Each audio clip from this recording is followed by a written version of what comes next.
kelas 10 C SMA Negeri Kendap sebagai moderator plus menjadi satu. Dan kenalkan, nama saya Abdi Sarmadila sebagai penyanyi kedua.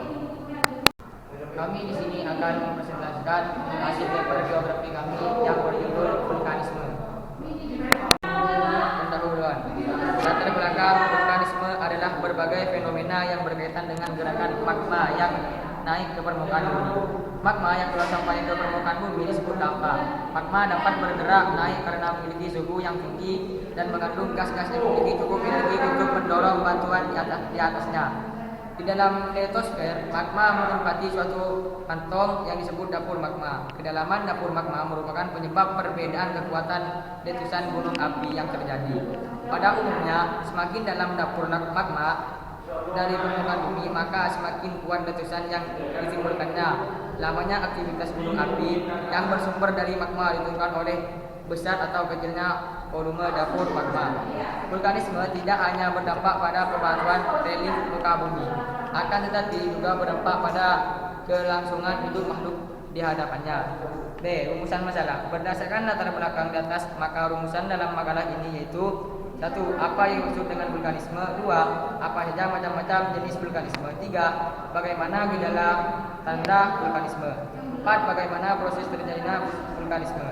5. Apa pengaruh vulkanisme terhadap kehidupan? C. Tujuan penulis.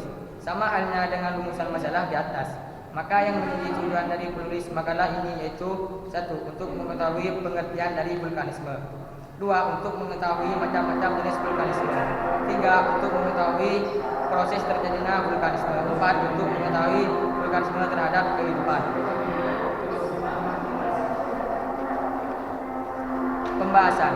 A. Pengertian vulkanisme. Vulkanisme adalah peristiwa keluarnya magma dalam kurung lelehan panas bebatuan dari litosfer, lapisan di bawah permukaan bumi ke permukaan bumi. Magma yang mampu mencapai permukaan bumi disebut lava. Magma mampu meraih permukaan bumi karena suhu yang tinggi dan adanya sejumlah gas yang mampu mendorong magma untuk bergerak naik. Vulkanisme termasuk salah satu jenis tenaga endogen karena dapat membuat perubahan pada relief permukaan bumi akibat tenaga dari dalam bumi. B. Klasifikasi macam-macam jenis vulkanisme. Jenis-jenis vulkanisme dapat dibedakan berdasarkan tempat terjadinya. Berdasarkan tempat terjadinya vulkanisme, jenis-jenis vulkanisme terbagi menjadi 3. 1. Vulkanisme pada zona divergen. Vulkanisme pada zona ini berupa keluarnya magma bersuhu tinggi secara meleleh tanpa letusan dahsyat. 2. Vulkanisme pada zona konvergen. Vulkanisme pada zona konvergen berupa letusan dahsyat yang mengeluarkan magma cair kental, magma padat dan gas. 3. Vulkanisme pada zona tengah. Vulkanisme pada zona tengah berupa melelehnya magma tanpa letusan dahsyat. C. Gejala tanda vulkanisme. 1. Gejala di luar perut bumi. Gunung api yang sedang mengalami aktivitas magma menimbulkan tanda-tanda yang dapat dilihat atau dirasakan manusia. Gejala tersebut diantaranya: A. Terjadinya gempa bumi. Gunung berapi yang sedang mengalami aktivitas magma sering menyebabkan gempa vulkanik yang dapat dirasakan di sekitar gunung api. B. Turunnya hewan. Hewan mampu menyadari gejala vulkanisme. Mereka biasanya akan turun secara berkelompok menghindari puncak gunung api.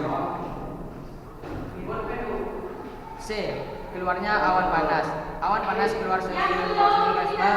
Awan ini sering disertai abu vulkanik yang sangat panas. Awan ini sebaiknya dijauhi karena berbahaya dan beracun.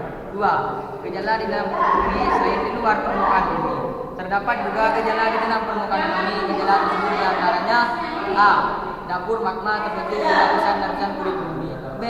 Terjadinya intrusi magma. Intrusi magma adalah aktivitas magma yang menerobos melalui celah, retakan atau petahan yang terbentuk di lapisan atas dapur magma, namun tidak sampai menembus permukaan bumi. Hasil bentuk dari intrusi magma berupa: 1. Batolit. Batolit merupakan batuan beku dalam yang membeku di dekat atau di dalam dapur magma. 2. Lakolit. Lakolit adalah batuan beku dalam yang membeku di antara dua lapisan litosfer. Bentuk alasnya datar dan bagian atasnya tumbuh. 3. Silis. Silis adalah batuan beku dalam yang membeku di antara dua lapisan. Batuan ini berbentuk tipis dan lebar. 4. Digas. Digas adalah batuan beku dalam yang memotong lapisan litosfer. Batuan ini berbentuk miring atau tegak dan pipih. 5. Api fosa. Api fosa adalah batuan beku dalam yang terbentuk pada cabang-cabang yang berukuran kecil. 6. Korok. Batuan beku korok adalah batuan beku yang membeku di pipa kawah. C. Terjadinya ekstrusi magma. Ekstrusi magma adalah aktivitas magma yang mencapai permukaan bumi. Ekstrusi bisa menyebabkan terjadinya erupsi. Erupsi terbagi menjadi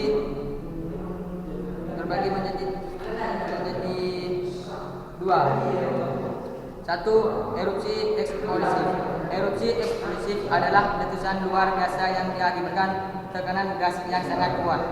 2. Erupsi efusif adalah letusan karena tekanan gas magmatik yang tidak terlalu kuat sehingga magma kental keluar dari kepundan. Ekstrusi magma tidak hanya terjadi di daratan namun juga di lautan. Oleh karena itu, gunung berapi juga terdapat di dalam lautan. Secara umum, ekstrusi magma terbagi menjadi 3. 1. Ekstrusi linear. Ekstrusi linear terjadi apabila magma keluar melalui celah-celah retakan atau pemetahan memanjang sehingga membentuk daratan gunung berapi. B. Ekstrusi areal. Ekstrusi areal terjadi apabila magma dekat dengan permukaan bumi sehingga magma keluar dan meleleh di beberapa tempat di area tertentu. C. Ekstrusi sentral. Ekstrusi sentral terjadi apabila magma keluar melalui sebuah lubang dan membentuk gunung-gunung yang terpisahkan. 3. Gejala pasca erupsi. Gejala ini terjadi setelah aktivitas vulkanik di dalam gunung api berhenti. Gejala tersebut diantaranya A. Terbentuk sumber air panas. Setelah proses vulkanisme, sering muncul sumber air panas yang keluar dari letakan-letakan panas akibat erupsi dari gunung api. Air dari sumber-sumber ini mengandung banyak sulfur dan belerang. B. Terbentuk sumber air mineral. Sumber air mineral sering muncul di sekitar gunung yang telah mengalami erupsi. Air ini banyak mengandung mineral sehingga baik untuk dikonsumsi. C. Terbentuk sumber gas. Sumber gas juga muncul di sela-sela tanah hasil erupsi gunung. Sumber-sumber gas tersebut sering mengeluarkan gas uap air yang disebut dengan fumarole dan sumber gas asam arang CO2 atau CO yang disebut dengan mufat. D. Proses terjadinya vulkanisme. Proses terjadinya vulkanisme dibedakan berdasarkan zona-zona dalam tempat terjadinya zona-zona terjadinya vulkanisme, yaitu zona divergen, zona konvergen, dan zona tengah. 1. Vulkanisme pada zona divergen. Zona divergen merupakan gunung api yang muncul di jalur rengkahan antar lempeng kerak bumi. Magma berasal dari lapisan antenosfer atau lapisan yang terletak di bawah lempeng kerak bumi, yang di bawah litosfer dan di atas mantel atas bumi, yang cair dan keluar ke permukaan bumi. Melalui rengkahan tersebut, magma sangat cair bersuhu tinggi dan keluar secara meleleh tanpa letusan dahsyat. Gunung api kemudian terbentuk berupa igir yang memanjang atau dataran lava yang sangat luas. Apabila terjadi di dasar laut, maka terbentuknya igir tengah samudera atau mid ocean region. Contohnya seperti di tengah Samudra Atlantik, Samudra Hindia, dan Samudra Pasifik bagian selatan. Contoh yang di daratan seperti deretan gunung api di Afrika Timur dan daratan di Pulau Islandia. 2. Vulkanisme pada zona konvergen. Zona konvergen adalah gunung-gunung api yang muncul di jalur pertemuan dua lempeng kerak bumi. Magma terbentuk dari hasil pencairan endapan laut yang berasal dari darat ketika subduksi atau penyusup ke bawah lempeng daratan atau benua. Endapan yang mencair bertambah volumenya sehingga mendesak mencari jalan keluar melalui retakan yang terdapat di atasnya. Di zona konvergen ini terjadi letusan dahsyat yang menyemburkan campuran magma cair dan kental atau efusifat, magma padat atau eflata, dan gas yang disebut eksalasi. Gunung api yang dibentuk umumnya kerucut dan berlapis. Cik takut Isman mati. Hari PCI hari. Hari Mari langsung. gunung api yang dibentuk umumnya kerucut dan berlapis-lapis atau strato. Contohnya seperti Gunung Kelut, Gunung Gemalama, Gunung Krakatau 1883, Gunung Merapi, Gunung Vesuvius, Gunung Helena, dan Gunung Fuji. 3. Vulkanisme pada zona tengah. Zona tengah adalah gunung api yang muncul di tengah lempeng kerak bumi tanpa ada retakan. Magma berasal dari mencairnya astenosfer dan kerak bumi di bagian bawah karena penumpukan mineral radioaktif. Pencairan tersebut menyebabkan kerak bumi tipis dan mudah ditembusi oleh magma yang terbentuk. Magma yang terbentuk meleleh tanpa adanya letusan yang dahsyat. Gunung api yang dihasilkan biasanya terbentuk perisai dengan lunang kawah yang terbuka lebar. Contohnya adalah gunung-gunung api Manuola di Kepulauan Hawaii atau lempeng Samudra Pasifik. Pengaruh vulkanisme terhadap kehidupan. Vulkanisme tidak hanya berpengaruh pada terbentuknya relief muka bumi, akan tetapi juga berdampak pada pengaruh pada kelangsungan hidup makhluk di hadapannya. Seperti pada dampak tektonisme, vulkanisme juga memiliki dampak positif dan negatif bagi kehidupan. 1. Dampak positif vulkanisme bagi manusia. Vulkanisme adalah salah satu gejala alam yang ada di bumi. Akan tetapi, dampak vulkanisme banyak dimanfaatkan oleh manusia demi membantu kehidupan manusia. Dampak positif dari vulkanisme adalah yaitu A. Tanah yang dimuntahkan oleh gunung api adalah tanah yang sangat subur, sehingga cocok dijadikan sebagai tempat perkebunan maupun pertanian. B. Gunung api juga memuntahkan batuan yang banyak digunakan sebagai fondasi sebuah bangunan. Batuan yang dimuntahkan gunung api juga sering dijadikan hiasan dinding atau maupun alat rumah tangga seperti cobek. C. Tenaga panas bumi mulai dipakai sebagai pembangkit listrik, sehingga pembangkit listrik tidak hanya mengendalikan air maupun angin. Panas bumi juga bisa menjadi pembangkit listrik. Dan D. Sumber air yang mengandung mineral dipercaya mampu mengobati berbagai macam penyakit, terutama pada penyakit kulit. Sehingga pada zaman dahulu, raja-raja memiliki pemandian air panas pribadi untuk mengobati penyakitnya. Panorama yang dihasilkan oleh gunung api sangat indah, sehingga sering dijadikan sebagai tempat wisata alam. Selain itu, karakter gunung api yang unik selalu dijadikan sebagai wadah penelitian bagi ilmuwan. F. Abu vulkanik yang dikeluarkan bersifat menyuburkan tanah pertanian di sekitarnya. Hal itu berarti meningkatkan produksi pertanian daerah di sekitarnya. 2. Dampak negatif vulkanisme bagi manusia. Selain dampak positif, vulkanisme juga memberikan dampak negatif pada kehidupan manusia. Dampak negatif dari vulkanisme adalah setiap daerah yang dialiri oleh lava maupun awan panas akan mati. Hal ini karena panas yang dihasilkan oleh lava dan awan panas mampu memenggang apapun yang dilewatinya. Adanya gempa vulkanik. Setiap gunung api yang meletus akan didampingi oleh gempa vulkanik.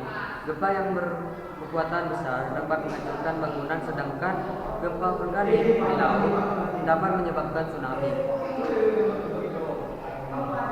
Penyebab tsunami dan akibatnya, salah satu gempa vulkanik serta letusan gunung api terparah yang pernah dirasakan oleh Indonesia adalah letusan Gunung Krakatau. Konon, letusan ini sangat besar hingga menggetarkan hingga negara India. Letusan gunung api di laut lebih berbahaya daripada letusan gunung api di darat. Adanya hujan abu akibat muntahan materi dari dalam gunung api. Hujan abu ini bisa sangat berbahaya, apalagi jika sampai terhirup. Selain itu, hujan abu yang parah dapat membuat jarak pandang menjadi sangat pendek, sehingga membahayakan pengguna jalan. Lalu penutup. A. Kesimpulan. Vulkanisme adalah sebuah gejala yang berhubungan dengan gunung api sebagai akibat dari adanya aktivitas magma di dalam bumi. Gerakan magma itu terjadi karena magma mengandung gas yang merupakan sumber tenaga magma untuk menekan batuan yang ada di sekitarnya.